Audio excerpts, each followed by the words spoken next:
Hello दोस्त, कैसे हो? ठंड कैसी है? चलो, विंटर तो आ गया, लेकिन विंड्स ऑफ विंटर नहीं आई अभी तक। विंड्स ऑफ विंटर याद है ना? मार्टिन अंकल लिखने वाले थे, गेम ऑफ थ्रोन्स के 6 बुक। वो तो अभी कंबल ओढ़ के 2 घंटे और सो रहे होंगे। उनके वहां 8 डिग्री से भी नीचे है टेम्परेचर। तो अभी भी नहीं आई विंड्स ऑफ विंटर। क्या करोगे अब? वही जो पिछले 14 साल से कर रहे हैं। अगर आप गेम ऑफ थ्रोन्स बुक्स के फैन रहे हैं और उसके नेक्स्ट बुक के इंतजार में हैं, तो मैं आपको एक ट्रिलॉजी बताने जा रहा हूं जो आपको अच्छी लगेगी। वो ट्रिलॉजी है, सॉरी, ये तो आप लोग पहले दिन से ही पढ़ चुके होंगे, ठीक है? सो ये नहीं, मैं बताने जा रहा हूं द फर्स्ट लॉ सीरीज के बारे में। ये क्या है? ये 3 बुक्स हैं, एक ट्रिलॉजी है जिसमें पहली बुक है the blade itself, second before they are hanged, और थर्ड है लास्ट आर्गुमेंट ऑफ किंग्स। वैसे ये जो ट्रिलॉजी है, इसको सिर्फ हाई फैंटेसी नहीं बोला जाता, इसको ये लोग ग्रिम डार्क बोलते हैं। और ग्रिम डार्क क्या है? अपने हाई फैंटेसी जनरा से थोड़ा डार्कर है। और इसके अथर जो हैं जनाब जो एबरक्रॉम्बी, इनका ट्विटर हैंडल भी है लॉर्ड ग्रिम डार्क, जैसे देख सकते हैं। ये बुक्स के टाइटल्स इन्हीं बुक से, इनके स्टोरी से, डायलॉग से या फिर किसी इवेंट से नहीं लिया गया है। मेरा अंदाजा है ये क्लासिक लिटरेचर से लिए गए हैं। जैसे फर्स्ट बुक में मेंशन है the blade itself incites to deeds of violence. ये एक लूजली ट्रांसलेटेड कोट है होमर के ओडेसी से, और ऐसे एक एक हार्ड हिटिंग कोट्स आपको बीच बीच में मिलते रहेंगे, पर इतना एनफ नहीं है। आप इसको पढ़ें क्यों? इसमें हटके क्या है, क्या ऑफर कर रही है ये, जिससे आपको मजा आएगा?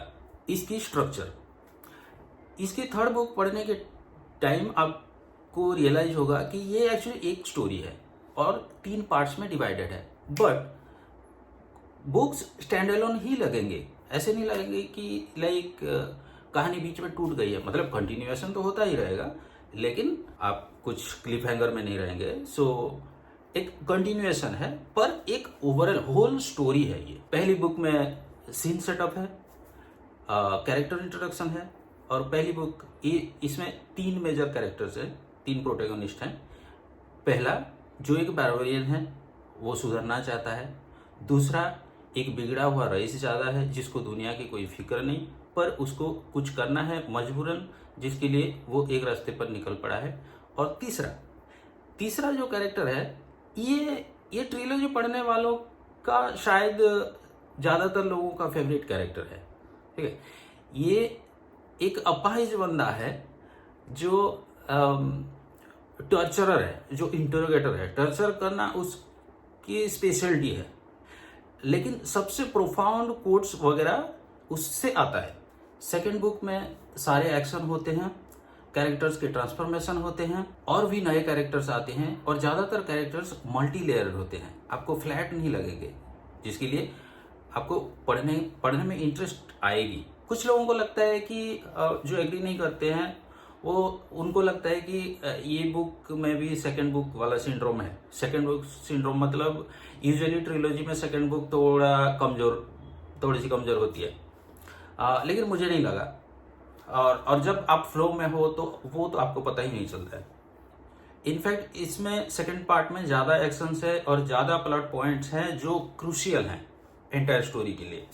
और थर्ड बुक में सब कुछ होता है, वही स्ट्रॉन्गर कैरेक्टर्स हैं, इवेंट्स हैं, एक्शंस हैं, और कंक्लूजन जो है, इसमें कंक्लूजन आप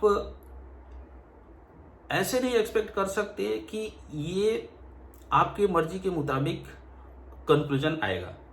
और कुछ लोगों का मानना तो ये है कि ये थोड़ा ज़्यादा निहिलिस्टिक एंडिंग है, लेकिन वो डिपेंड करता है आपके इंटरप्रिटेशन के ऊपर। अगर आप तीसरे बुक तक पढ़ चुके हैं, तब तक आपको समझ जाना चाहिए कि इस कहानी में तो अपने मर्जी के हिसाब से कुछ नहीं होने वाला है, बस फ्लो के साथ जाना है। ह्यूमर एक ऐसी चीज है इस स्टोरी में जो मैं एक्सपेक्ट नहीं किया था। यूजुअली फैंटेसी, हाई फैंटेसी में बहुत कम मिलता है या फिर अपने टाइप का नहीं मिलता है, लेकिन इधर का जो था इस स्टोरी में जो है ये काफ़ी मेरे टाइप का है और ये डार्क ह्यूमर के हिसाब से प्रेजेंट किया गया है। और ये ह्यूमर उभर के आता है कि बिकॉज ओवरऑल एम्बियंस इसका डार्कर है, ग्रीम है, तो वो ह्यूमर थोड़ा ज़्यादा आपको लगता है। आप थोड़ा रुकोगे, ऐसे नहीं मिस कर जाओगे लेकिन पढ़ लिया और भूल गए, फिर आगे चले, मूव ऑन हो गए, ऐसा नहीं है। ह्यूमर डायलॉग्स में ऐसे सही जगह पे प्लेस किया है कि आप थोड़ा रुकोगे, उस पर सोचोगे, हंसोगे, थोड़ा रुकोगे और याद रखोगे ये एक्शन। और इस ट्रिलॉजी का एक खास बात है, एबरक्रॉम्बी के राइटिंग का, स्टोरी टेलिंग की खासियत लगी मुझे कि एक्शन सीन काफी डिटेल रहता है। वेदर लाइक ये ड्यूल हो या फुल ब्लोन बैटल सीन हो, हर एक मूवमेंट इतना डिटेल्स, इतना बारीकी से लिखा गया होता है, आपको लगेगा कि आप उधर खड़े हो। अगर आप एक्शन नैरेटिव के फैन हो मेरी तरह, तो आपको ये बहुत पसंद आएगी। कुछ भी बोलो जो एबरक्रॉम्बी के बारे में, बंदा लिखता सही है फाइट सीन। और इतना सारा इवेंट्स, कैरेक्टर्स और प्लॉट पॉइंट्स सब ये लिमिटेड बुक्स में फिट करके रखना, ये भी एक कलाकारी है जो एबरक्रॉम्बी बहुत अच्छे से करते हैं।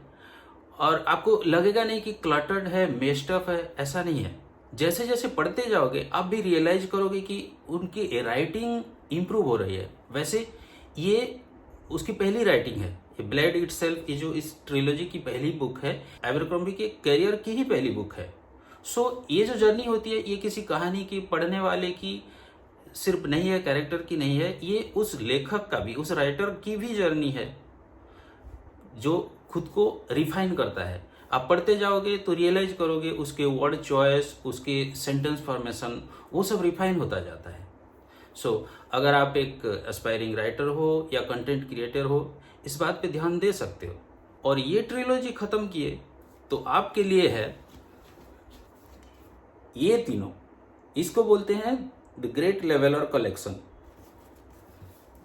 जिसमें है best serve cold, the heroes और रेड कंट्री। ये वैसे ट्रिलॉजी है नहीं टेक्निकली, हर एक बुक स्टैंड एलोन है, बट कुछ रिकरिंग कैरेक्टर्स हैं जो पहले ट्रिलॉजी, फर्स्ट लॉ सीरीज की ट्रिलॉजी से इधर बीच बीच में आते रहते हैं। और जब आप उनको पहचान जाएंगे तो वो पढ़ने वाले के लिए मजा आ जाता है, वो अच्छा लगता है। इसीलिए उसको ये एक कंटिन्यूएशन एग्जैक्टली है नहीं, ये स्टोरी या तो पैरेलल चलता है फर्स्ट लॉ ट्रायलॉजी के, या फिर उसके बाद होता है, ऐसे है, बंटा हुआ है। और ये तीनों में स्ट्रॉन्गर और फ्लैश्ड आउट फीमेल कैरेक्टर्स हैं जो फर्स्ट लॉ सीरीज में आपको नहीं मिलेंगे, जो मुझे भी खटका था पहले, पर बाद में मैं रियलाइज किया कि उसकी एक वजह है। यार अंधेरा होने जा रहा है, मुझे शायद लाइट लगानी पड़ेगी। कहीं ऐसा लगता है कि एबरक्रॉम्बी समझते थे कि एक एमेच्योर राइटर के हिसाब से वो शायद सही फीमेल कैरेक्टर्स नहीं लिख पाएंगे। उनको पता था कि अभी से फीमेल कैरेक्टर्स डालते रहेंगे बहुत ज़्यादा तो वो मेल गेज की शिकार होंगी ही। जबरदस्ती जेंडर बैलेंस के चक्कर में फीमेल कैरेक्टर्स डाला जाता है और उनके मिसट्रीटमेंट को ग्लोरीफाई किया जाता है। ज़्यादातर फैंटेसी और हिस्टोरिकल फिक्शन बुक्स में ये होता है, शॉक वैल्यू के लिए भी होता है, खास करके जो मर्द लोग लिखे होते हैं। और ये प्रॉब्लमेटिक चीज़ है मेरे नज़रिए से। ऐसा नहीं कि फर्स्ट लॉ सीरीज में फीमेल कैरेक्टर्स नहीं हैं, बट सिर्फ सजावट के लिए होना और एक्शन रोल में रहना ये इनफ नहीं है। जब तक एक कैरेक्टर की खुद की एजेंसी नहीं रहेगी, स्टोरी आर्क नहीं रहेगी, वो एम्पावर्ड या इम्पैक्टफुल कैरेक्टर नहीं होगी, ये मेरा मानना है।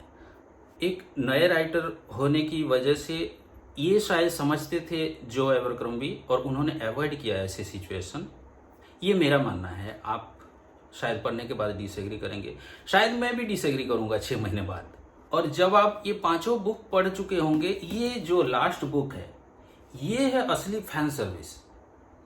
ये जब ये पढ़ोगे आप, अगर आप स्टार्ट कर रहे हो ये सीरीज, ये पढ़ने के बाद इधर वापिस आइए, बात करते हैं। ठीक है, जो 5 बुक्स की जर्नी रहेगी ये उसका पूरा पैसा वसूल होता है। और ये तीनों बुक्स प्रॉपर मूवी मटेरियल हैं, और इसीलिए जो ये बुक है बेस्ट सर्व्ड कोल्ड, इसकी मूवी अडेप्टेशन बन रही है। रेबेका फर्गुसन आ रही हैं लीड रोल में, जो मिशन इम्पॉसिबल में काम कर चुकी हैं, ड्यून में काम कर चुकी हैं, काफ़ी ए लिस्टर हैं वो। पता नहीं कैसे बनाएंगे, पर जब आएगी मूवी तब देख लेंगे। तो ये थी कुछ बातें द फर्स्ट लॉ सीरीज की। आप कुछ मेरे लिए भी सजेस्ट कीजिए, मैं भी तरस रहा हूँ, कमेंट सेक्शन में बताइए, मैं पढ़ लूँगा। रही बात विंड्स ऑफ विंटर की, जिससे शुरू किया था ये, तो थोड़ा इंतज़ार करिए, थोड़ा टाइम दीजिए। ऐसे कहानी लिखने वालों की, ऐसे लिगासी बनाने वालों की मर्जी के बिना हमें कुछ नहीं मिलने वाला। ठीक है, और जैसे एक सज्जन आदमी ने एक बार कहा था,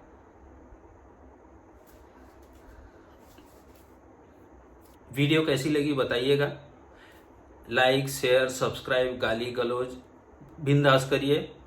तब तक के लिए चलता हूँ, मिलते हैं अगले वीडियो में।